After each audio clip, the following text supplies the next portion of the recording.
Nicole likely to become a hurricane soon within the next few hours and strengthen even more. Likely a Category 1 hurricane at landfall sometime early on Thursday morning. But because this thing is so big, we are already experiencing tropical storm force winds along the coast. Winds right now within the center at 70 miles per hour. It takes 74 plus mile per hour winds to become a hurricane. Here is the latest track as of 4 o'clock this morning, and it does shift farther to the south. I know technically it does not include parts of central Florida, but that doesn't mean we won't be dealing with the risk for tornadoes because we are on what's called the dirty side of the storm. When the storm moves up in and we're on the right front quadrant, that is all of central Florida. So later today, likely to have a tornado watch, meaning conditions are favorable. Now, likely to have a landfall somewhere between far southern Brevard County and on into Broward County sometime early on Thursday as a Category 1 hurricane, then eventually weakening overland and pushing to the north and then turning back to the north and northeast.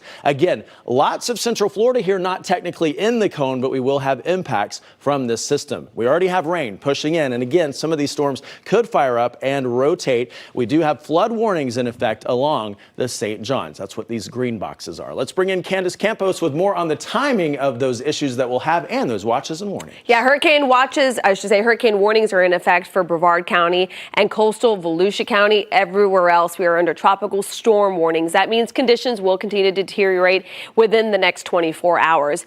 So how much rain are we talking about? This is not going to be a repeat of Hurricane Ian by any means.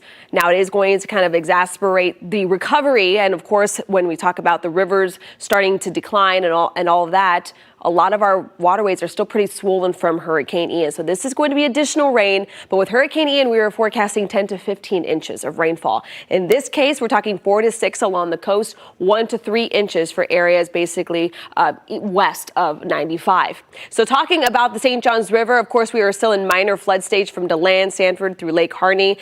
Cocoa at this moment is right now with no flood stage.